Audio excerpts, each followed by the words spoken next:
Siguiendo con estas reflexiones que estamos llevando a cabo acerca de una atención centrada en el paciente y su familia, sería conveniente que nos detuviéramos quizás un momento para analizar algunos aspectos relacionados con la comunicación del equipo con estos pacientes y familiares. Y para ello, pues podemos aprovechar una ponencia presentada en Santander hace un tiempo en la que se abordan estos aspectos. Se trata de un asunto un tanto espinoso porque son muchos los matices que se relacionan directa o indirectamente con el tema de la comunicación. Nos movemos también en un asunto que frecuentemente se sitúa entre la realidad y la utopía, lo que nos gustaría que ocurriera y la realidad de lo que ocurre en cada una de las unidades donde desempeñamos nuestra labor asistencial, debiendo tener claro que esta realidad puede ser interpretable desde distintas perspectivas, la nuestra como profesionales, la de los pacientes, la de los familiares, realidades que en ocasiones pueden no coincidir. Las unidades de cuidado intensivo han sido definidos por algunos como unidades de comunicación inefectiva. En realidad, no salimos muy bien parados en un informe europeo en el que obtenemos bajas puntuaciones en cuanto a respeto y derecho de los pacientes e información se refiere.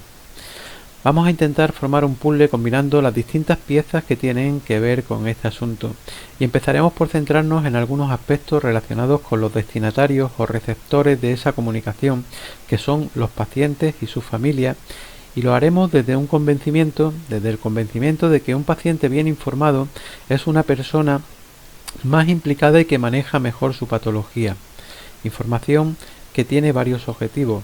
Uno de ellos sería dar soporte a una de las principales necesidades manifestadas por pacientes y familiares, así como aportarles recursos para poder tomar decisiones en relación con las alternativas que se le presenten, huyendo de un modelo paternalista en el que todo el poder en la toma de decisiones recae en el clínico. Haremos alusión frecuentemente a una guía publicada por la Society of Critical Care Medicine en la que se aboga por un modelo de toma de decisiones compartida entre el equipo asistencial, los pacientes y sus familiares.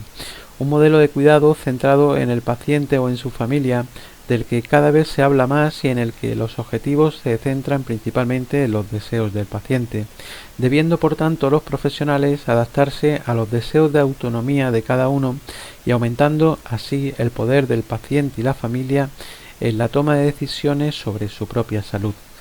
Modelo que obliga a romper con antiguos roles y paradigmas, centrando la importancia en la comunicación como vehículo para promover esa mayor implicación. Deberán, por tanto, establecerse claras líneas de comunicación entre el equipo y los familiares desde una concepción de equipo multidisciplinar. Lógicamente, este modelo cuenta con defensores, pero también con detractores.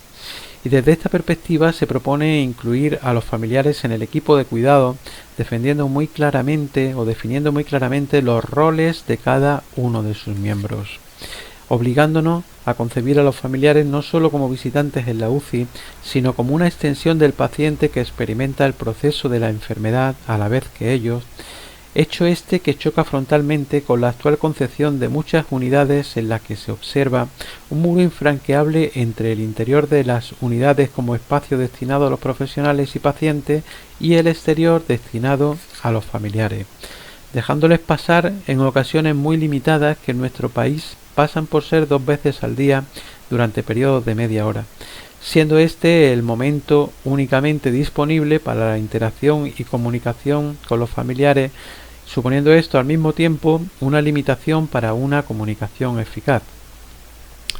Incluir a los familiares como miembros activos en el cuidado del paciente supone una reorganización de la norma de funcionamiento, de manera que la primera de estas modificaciones pasaría por adecuar el régimen de visita, pero en la práctica las unidades siguen estando cerradas, los sanitarios, especialmente los facultativos, controlando la información y los pacientes aislados en su entorno y en no pocas ocasiones reducidas al estatus de objeto.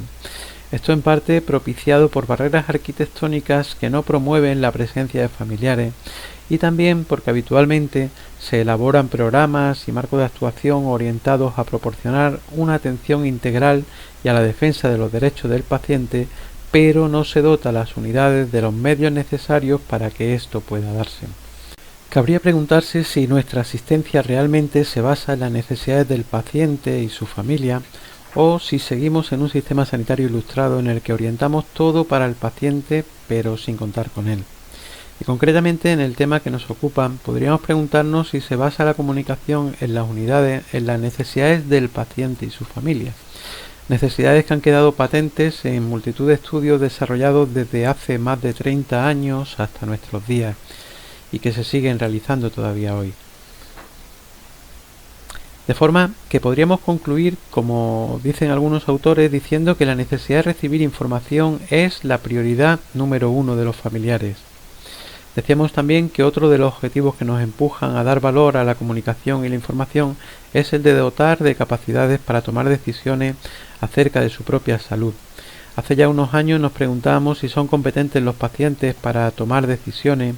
Nos lo seguimos preguntando todavía hoy sin que acabemos de resolver esta pregunta, aunque sí parece claro que los clínicos somos capaces de diagnosticar o determinar correctamente la competencia para la toma de decisiones, aunque en realidad no lo hacemos como sería deseable, a pesar de contar con herramientas para ello validadas y adaptadas a nuestro entorno. Hoy en día se considera un error asumir que las enfermedades graves incapacitan, de hecho, así como las enfermedades oncológicas, situaciones terminales o aquellas enfermedades mentales. Se considera igualmente erróneo considerar incapaz a todo aquel que no acepte las prescripciones de los médicos o que no tome decisiones razonables a juicio del profesional. Solemos confundir además la incapacidad para tomar decisiones con la incapacidad para expresarlas por problemas de comunicación que pueden estar originados por limitaciones físicas como la ventilación mecánica o bien lingüísticas o idiomáticas. Es cierto que en nuestro ámbito se dan situaciones incapacitantes sin ningún género de duda en pacientes que están sedados, comatosos o en grave riesgo vital, pero también es cierto que no todo el día estamos así. En algunos de estos casos también podríamos contar con los familiares, que serán los que mejor conozcan las preferencias y deseos del paciente, como bien nos recordaba Ricardo Avizanda.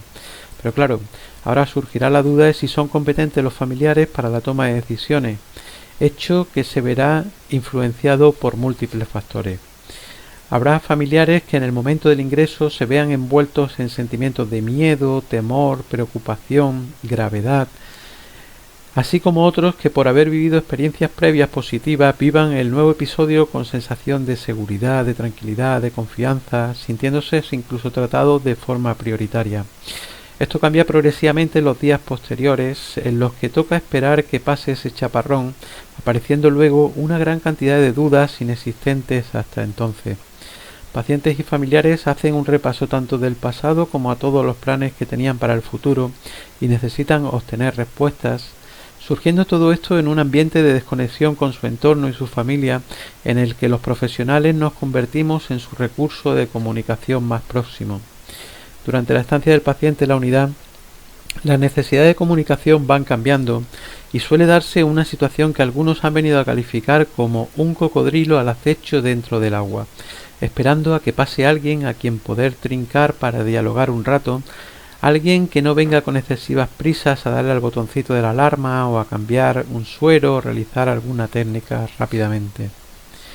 Y esto es percibido favorablemente por pacientes y familiares, que suelen calificar como los mejores profesionales a aquellos que te dedican tiempo y con los que se puede hablar.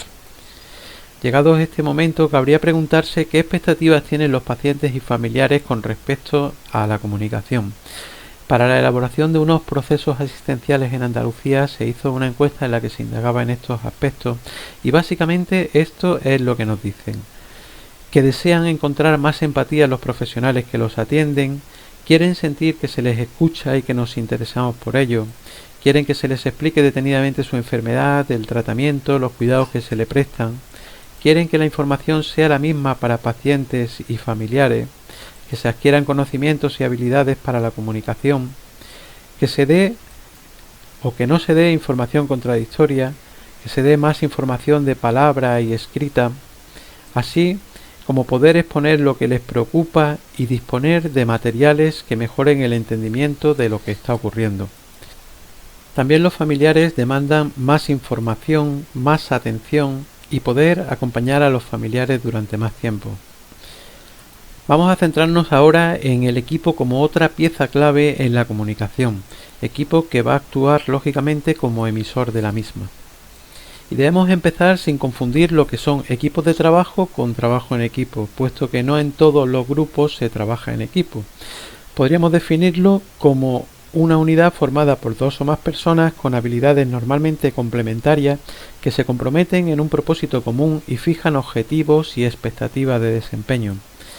Trabajar en equipo ha demostrado tener una clara repercusión en la calidad y eficacia del cuidado, así como en la seguridad del paciente y en los costes de la asistencia sanitaria.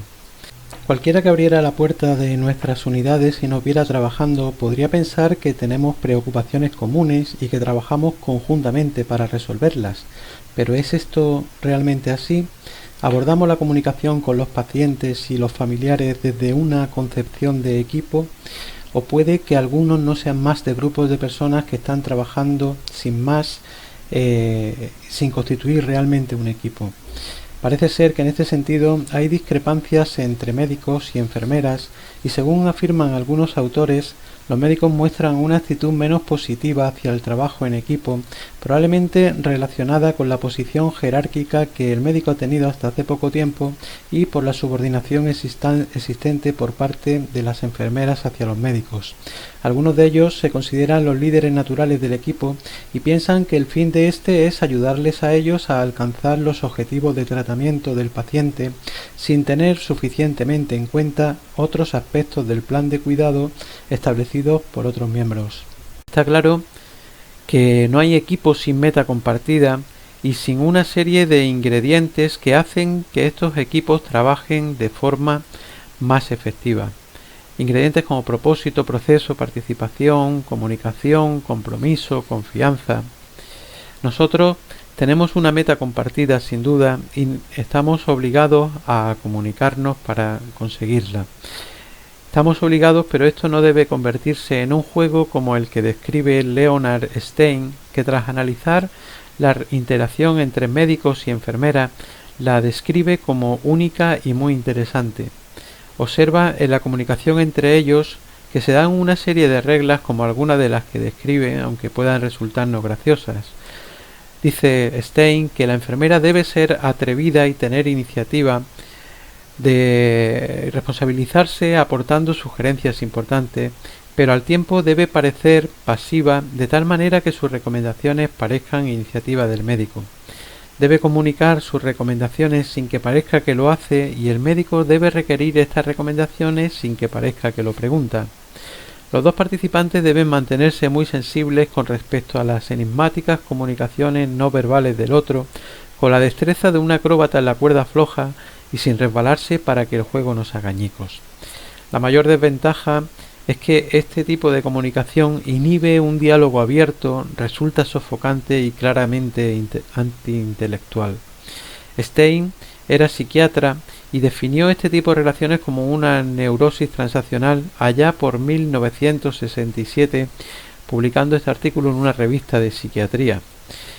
Más de 45 años después no es un asunto superado, porque aún en nuestros días se sigue estudiando el asunto y elaborando recomendaciones para mejorar la comunicación entre los profesionales sanitarios como elemento importante para mejorar la seguridad de los pacientes y disminuir la incidencia de eventos adversos. No se trata únicamente de un problema entre médicos y enfermeras, sino que se da también frecuentemente problemas de comunicación entre médicos y enfermeras con enfermeras. Y claro, si no nos entendemos entre nosotros, ¿cómo nos vamos a entender con los familiares? Está claro también que experiencias de mejora en la comunicación entre los profesionales han demostrado una repercusión importante en la satisfacción de los pacientes y en la calidad de los cuidados que le prestamos. Aunque lógicamente esto requiere de habilidades en comunicación, en solución de conflictos y entrenamiento, así como reuniones regulares entre los miembros del equipo y entre estos y los familiares. Reuniones en las que se aporte información objetiva, se compartan opiniones y se consensúen objetivos, integrándose las perspectivas de todos los miembros del equipo. Está claro que una pobre comunicación es la mayor fuente de estrés entre los profesionales, que además supone la cuarta causa de reclamaciones en la asistencia hospitalaria, y también se ha demostrado pues que mejoras en la comunicación resuelve conflictos potenciales tanto en el equipo como con los familiares de los pacientes que atendemos. Nos centraremos ahora en algunos aspectos relacionados directamente con la comunicación y con la información que prestamos a pacientes y familiares, debiendo tener claro que no hablamos de lo mismo. Veíamos anteriormente que la necesidad de información es un tema recurrente en multitud de estudios que han indagado este asunto en cualquier parte del mundo, necesidad especialmente relevante en los familiares de pacientes que han fallecido o están a punto de fallecer. Existen muchas valoraciones de cómo es la información que se presta en las UCI, valoraciones muy diferentes y muy influenciadas por los métodos de recolección de datos empleados y por el momento en el que se recojan estos datos. Destacan algunos autores que la información en la UCI suele ser escasa y su comprensión deficiente. En otros casos la información es sobreabundante y excesivamente técnica. Se presta de forma desigual, siendo aportada de manera informal por las enfermeras y siendo los médicos los encargados de administrarla de manera formal. Las pautas informativas habituales suelen ser bastante rígidas, de forma que lo normal es que se informe una única vez al día, y con unos contenidos frecuentemente centrados en aspectos excesivamente técnicos, seleccionados por los profesionales y que pueden no coincidir con lo que desean saber los familiares. Lo que desean saber acerca de los cambios que se han producido, si progresa, si está sufriendo, si ha comido, si se le ha retirado la máquina que tenía conectada. Información frecuentemente deficiente en el fondo y también en la forma, usando a veces métodos y espacios inadecuados para la transmisión de esta información. Existe un trabajo muy bonito en el que, tras recoger datos de la literatura, otros aportados por médicos, enfermeras y familiares han descrito una relación de las preguntas que plantean los familiares de pacientes críticos con más frecuencia. Preguntas acerca del tratamiento y los cuidados que se le prestan, sobre las máquinas que tiene conectadas, sobre las expectativas de mejora, si tiene dolor, si puede oírme, por qué su aspecto es distinto. Preguntas que a veces no quedan suficientemente contestadas en esas sesiones informativas habituales, por lo que los familiares deben recurrir a otros recursos para complementar sus deseos de información, siendo habitual que luego recurran a las enfermeras siempre que éstas no tengan demasiada prisa ni estén excesivamente atareadas. Y además deberán acercarse a ellos porque hay muchas enfermeras que se mantienen al margen pensando que si no te piden esa información es porque no tienen esa necesidad, a pesar de ser conscientes de que el simple acercamiento mejora la satisfacción de los familiares.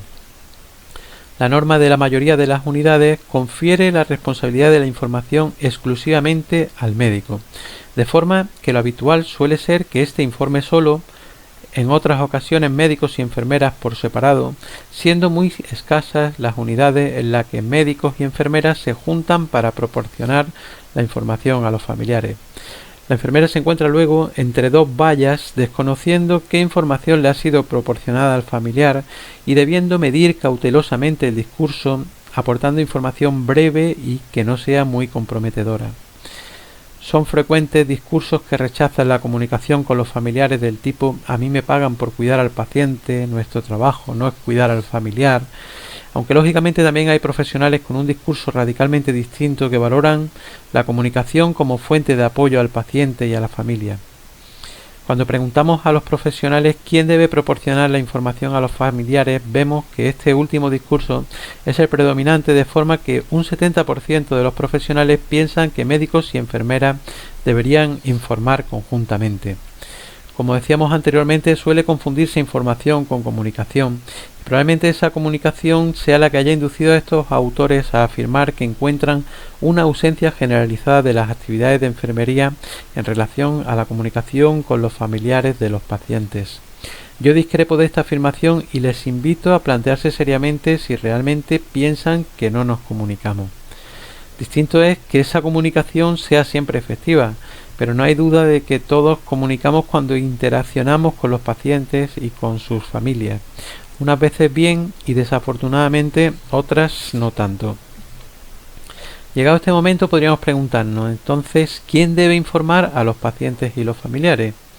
En la guía que venimos citando se despeja la duda al recomendarse que la información sea una labor de equipo. Sin embargo, en la realidad muchos factores influyen para que las cosas sean de otra manera.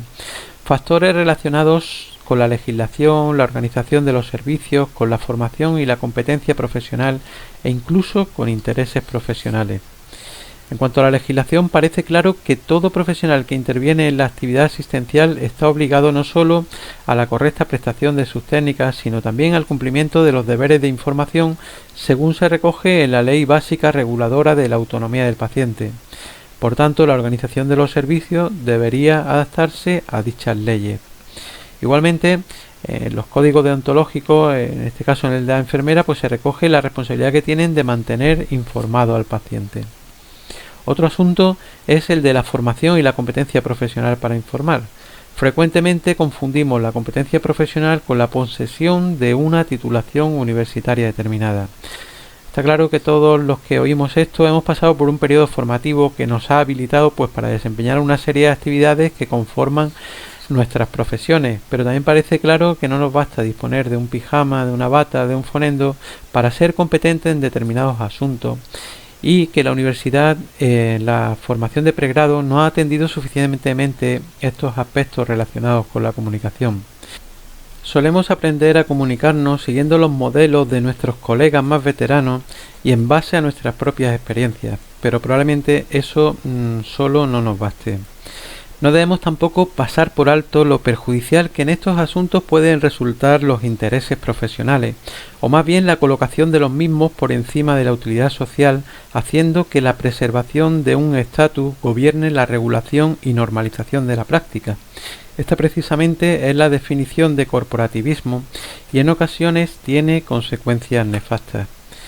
Consecuencias nefastas como las que se vivieron en Málaga hace un tiempo, en una guerra abierta entre ginecólogos y matronas, porque en un documento se otorgaba a las matronas la responsabilidad en los partos normales, que por otra parte es lo que habían venido haciendo toda la vida. ¿Se han preguntado ustedes si están los médicos preparados para proporcionar información? Probablemente la mayoría o algunos digan, pues vaya tontería, si es algo que venimos haciendo siempre. Cambiemos la pregunta. ¿Están las enfermeras preparadas para proporcionar información? Probablemente sea también la misma tontería, porque también llevamos haciéndolo siempre.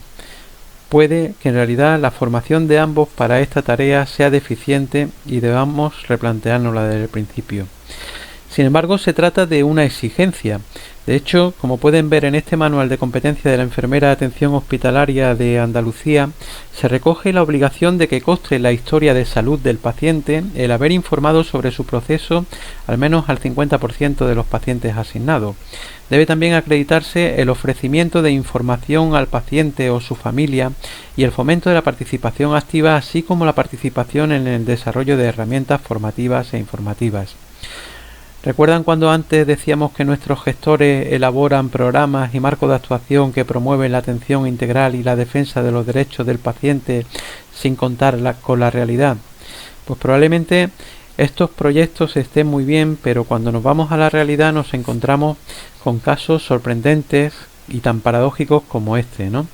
Una enfermera llamada Amanda Trujillo, represaliada por informar a un paciente sobre el procedimiento quirúrgico que tenía programado para el día siguiente, del cual sus médicos no le habían informado, poniendo de relieve que la falta de comunicación entre los profesionales impide la transmisión de información crítica para la seguridad de los pacientes y para la calidad de los servicios.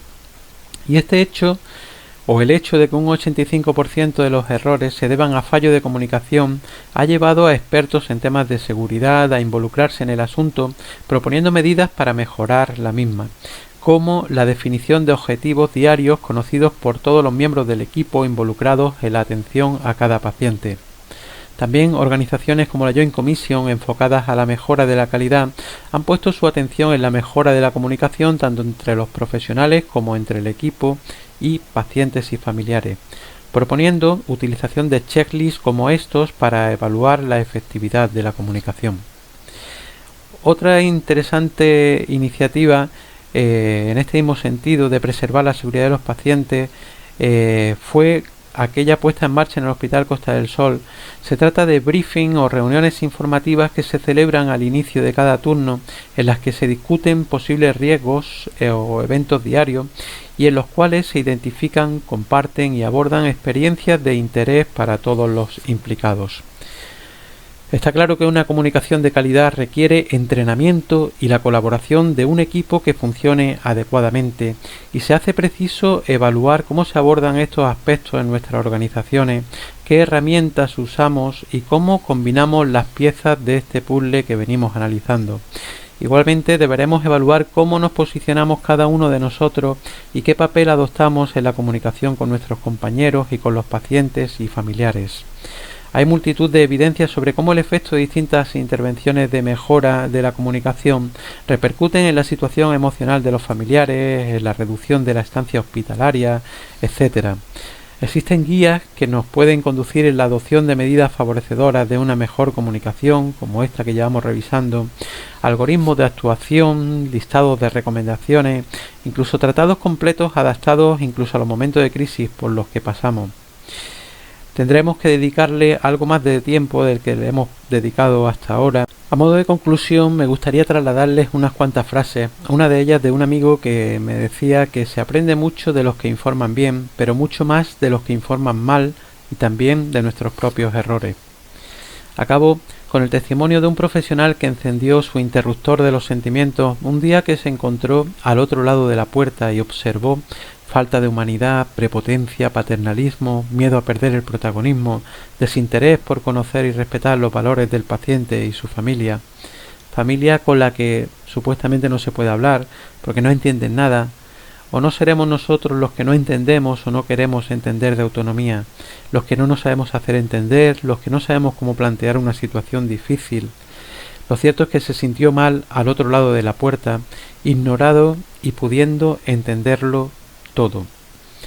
Podemos cerrar los ojos o atender la realidad de distintas perspectivas, pensando que la utopía de hoy puede ser la realidad de mañana.